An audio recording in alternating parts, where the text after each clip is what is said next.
Hello friends, hope आप सब अच्छे होंगे। हमने चैप्टर स्टार्ट किया था वसंत बुक का, क्लास 6 चैप्टर नंबर भी 6 है। ये हमने कुछ कर लिया था, उसकी वीडियो का लिंक मैं आपको डिस्क्रिप्शन में दे दूँगी। आज हम उससे आगे पढ़ रहे हैं। हमने स्टोरी पढ़ी थी एक बच्चे की जिसका नाम है छोटू। वो मंगल ग्रह का बच्चा है और उसके पापा साइंटिस्ट हैं। वो वहाँ की चीज़ों का ध्यान रखते हैं कि वहाँ पर लोग कैसे रहते हैं, ज़मीन के नीचे रहते हैं। आपको स्टोरी और अच्छे से समझ आएगी, आप इससे पहले वाली वीडियो ज़रूर देखना, उसका लिंक आपको डिस्क्रिप्शन में मिल जाएगा। स्टार्ट कर रहे हैं उसके आगे से। कॉलोनी के प्रबंधक समिति ने एक सभा बुलाई। अब क्या हुआ था, यहाँ तक की स्टोरी में एक स्पेसशिप आया था उनके मंगल ग्रह पर और उसमें से एक हाथ बाहर निकल रहा है। कैसा? यंत्रों का बना हुआ हाथ, यांत्रिक हाथ। अब वहाँ के लोगों में हलचल हो गई है। अब वो सोच रहे हैं कि क्या है, तो उन्होंने एक मीटिंग बुलाई है। अध्यक्ष भाषण दे रहे हैं। हाल ही में मिली जानकारी से पता लगा है कि 2 अंतरिक्ष यान हमारे मंगल की तरफ, अब हमें तो सो लगा था एक है, बट कितने हैं? 2 अंतरिक्ष यान हमारे मंगल की तरफ बढ़ते आ रहे हैं। इसमें से एक मंगलयान हमारे इर्द गिर्द, मतलब उनके चारों तरफ चक्कर काट रहा है। वो आया नहीं धरती पे, वो सिर्फ चक्कर काट रहा है। कंप्यूटर के अनुसार ये अंतरिक्ष यान नज़दीक हो रहे किसी एक नज़दीक के ही किसी ग्रह ने छोड़े हैं। ऐसे हालत में हमें क्या करना चाहिए? मीटिंग किस बारे में है कि जो ये स्पेसशिप आ गए हैं हमारे ग्रह पर, उनका क्या करें, वो मतलब उनको उनसे कैसे निपटें कि उन लोगों से कोई ख़तरा तो नहीं है हमें, तो क्या करना चाहिए, इस बारे में मीटिंग है। इसकी कोई सुनिश्चित योजना बनानी ज़रूरी है। नंबर 1, आपका क्या ख्याल है? नंबर 1 मतलब वहाँ पर जो लोग हैं उनको नंबर दिया गया, नंबर 1, नंबर 2, नंबर 3। तो नंबर 1 वाले व्यक्ति से पूछा गया कि आप क्या सोचते हो इस बारे में। तो वो अपनी राय देता है, बोलता है कॉलोनी की सुरक्षा की पूरी जिम्मेवारी नंबर 1 पर थी। उन्होंने कुछ कागज़ समेटते हुए बोलना आरंभ किया। वो अपना थोड़ा थोड़ा काम भी कर रहा है साथ में, और साथ साथ मीटिंग भी में पार्टिसिपेट भी करता है कि बोल रहा है कि सारी की सारी सिक्योरिटी का इंतज़ाम तो नंबर 1 को ही देखना था।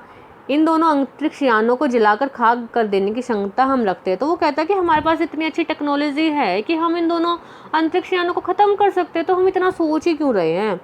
मगर हमें इसकी कोई जानकारी हासिल नहीं होगी। बट वो कह रहा है कि हम ठीक है ख़त्म तो कर सकते हैं, बट उससे हमें कुछ आइडिया नहीं मिलेगा कि वो यान कहाँ से आए हैं, किसने भेजे हैं। अंतरिक्ष यान बेकार कर ज़मीन पर उतरने पर मजबूर कर देने वाला यंत्र हमारे पास नहीं है। वो कह रहे हैं हम उन अंतरिक्ष यानों को ख़त्म तो कर सकते हैं, पर हमारे पास ऐसा कोई इंस्ट्रूमेंट नहीं है कि हम उन अंतरिक्ष यानों पर, उन स्पेसशिप पर कंट्रोल कर कर उनको अपनी ज़मीन पर उतार कर उनको पकड़ सकें। हालांकि अगर ये अंतरिक्ष यान खुद ब खुद ज़मीन पर उतरते हैं तो उन्हें बेकार कर देने की क्षमता हमें आवश्यक है। मतलब अगर वे खुद से ज़मीन पर आ गए तो हम उनके ऊपर कंट्रोल कर लेंगे, हम उनको ख़राब कर देंगे, बट आसमान में उड़ते हुए को हम ज़मीन पर लाकर नहीं उतार सकते। मेरी जानकारी के अनुसार इन अंतरिक्ष यानों में सिर्फ और सिर्फ यंत्र हैं। अब वो अज्यूम कर रहे हैं कि इन अंतरिक्ष यानों में ना कोई इंसान या कोई जीव या कोई जंतु नहीं है, सिर्फ और सिर्फ यंत्र है, किसी तरह का जीव इसमें सवार नहीं है। नंबर 1 की बात सही लगती है। नंबर दो एक वैज्ञानिक थे, वे बोले। अब नंबर 2 बोल रहा है हालांकि यंत्रों को बेकार कर देने में भी खतरा है। अब वो कह रहा है कि हम यंत्रों को अगर बेकार करेंगे तो उसमें भी खतरा है ना। जिन्होंने ये भेजे उनको पता लग जाएगा कि किसी ने तो हमारे यंत्रों के साथ छेड़छाड़ करी है, किसी ने तो ख़राब किए हैं, मतलब कोई तो है वहाँ पर, उससे उन लोगों के ऊपर खतरा आ जाएगा। इसके बेकार होते ही दूसरे ग्रह के लोगों को हमारे बारे में जान जाएंगे। इसीलिए मेरी राय में हमें सिर्फ अवलोकन करते रहना चाहिए, कि हमें सिर्फ देखते रहना चाहिए कि ये लोग क्या कर रहे हैं। जब तक हमें ख़तरा ना हो हमें कोई भी हरकत नहीं करनी चाहिए। जहाँ तक हो सके हमें अपने अस्तित्व को, मतलब हाँ वो लोग यहाँ हैं, इस बात को छिपाए रखना चाहिए, क्योंकि हो सकता है कि जिन लोगों ने ये अंतरिक्ष यान भेजे हैं वे कल को इनसे भी बड़े सक्षम अंतरिक्ष, मतलब हो सकता है कि उनसे भी बड़ी कोई स्पेसशिप भेज दे वो लोग। अगर ये भेज सकते हैं तो और भी भेज सकते हैं। हमें यहाँ का प्रबंध कुछ इस तरह रखना चाहिए जिनसे हम इन यंत्रों को यहाँ गलतफहमी हो कि ज़मीन पर किसी भी चीज़, कोई भी चीज़ महत्वपूर्ण नहीं है। मतलब हमें इस तरह से बचकर और छिपकर रहना चाहिए कि इन अंतरिक्ष यानों को पता ही ना लगे कि यहाँ पर कोई भी है, जिससे वे लाभ उठा सके। अध्यक्ष महोदय से मैं ये रिक्वेस्ट करना दरख्वास्त करता हूँ कि इस तरह का प्रबंध हमारे यहाँ किया जाए। नंबर 3 सामाजिक व्यवस्था का काम देखते थे। अब नंबर 3 की टर्न है, वो सोशल सारा वर्क देखते हैं। उनकी बात के जवाब में अध्यक्ष कुछ बोलने जा ही रहे थे कि फ़ोन की घंटी बजी। अध्यक्ष ने चोगा उठाया, मतलब फ़ोन रिसीवर उठाया। 1 मिनट बाद सभा को संबोधित करते हुए उन्होंने कहा, भाइयों, अंतरिक्ष यान क्रमांक 1 मतलब जो फर्स्ट अंतरिक्ष यान है वो उनकी ज़मीन पर उतर चुका है। वह दिन छोटू के लिए बड़ा ही महत्वपूर्ण दिन था। पापा उसे कंट्रोल रूम ले गए थे। अब ये सारा दिन जिस दिन हुआ है उस दिन छोटू भी कंट्रोल रूम में है। उसके पापा उसे अपने साथ कंट्रोल रूम ले गए थे। यहाँ से अंतरिक्ष यान क्रमांक 1 साफ नज़र आ रहा था। कैसा अजीब लग रहा था ये। इसके अंदर कौन होगा पापा? अब छोटा सा बच्चा, उसको तो फिर से एक्साइटमेंट हो रही है कि इस स्पेसशिप के अंदर कौन होगा इसके अंदर।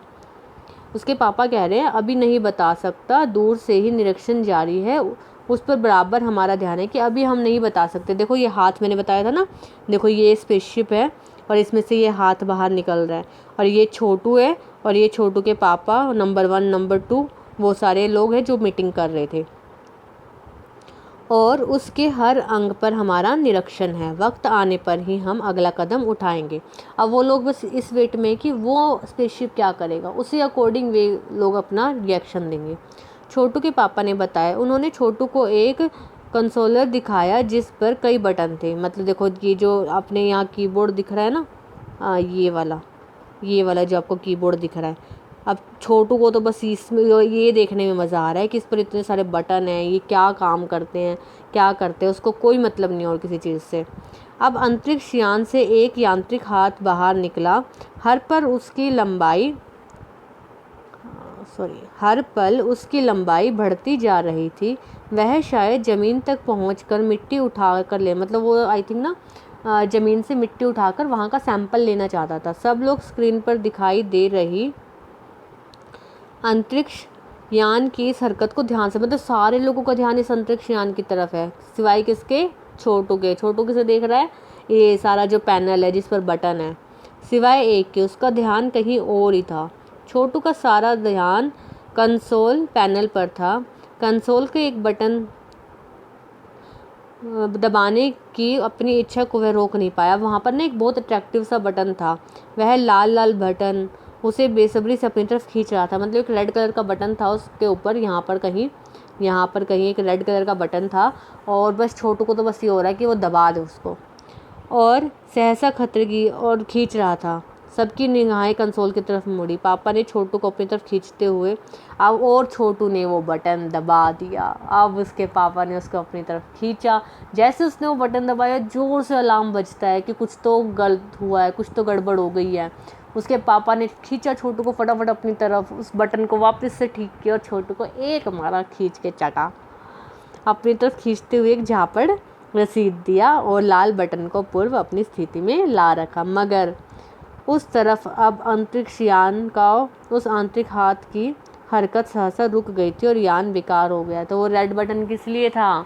उस अंतरिक्ष यान को ख़त्म करने के लिए। वो लोग नहीं चाहते थे अभी ख़त्म करना, वो देखना चाहते थे कि वो स्पेसशिप क्या करने वाली है। बट छोटू ने वो बटन दबा दिया और वो स्पेसशिप ख़राब हो गई। उसके आगे है, इंटरेस्टिंग लग रही है स्टोरी। उधर पृथ्वी पर मतलब अब हमारे अर्थ की बात हो रही है, अब मंगल ग्रह की बात नहीं हो रही। नासा के बारे में सुना है? नासा के बारे में तो उधर पृथ्वी पर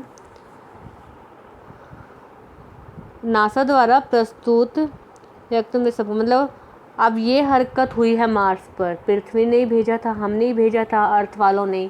अब ये सब जो कुछ हरकत हुई है वो कहाँ रिकॉर्ड हो गई? नासा में रिकॉर्ड हो गई।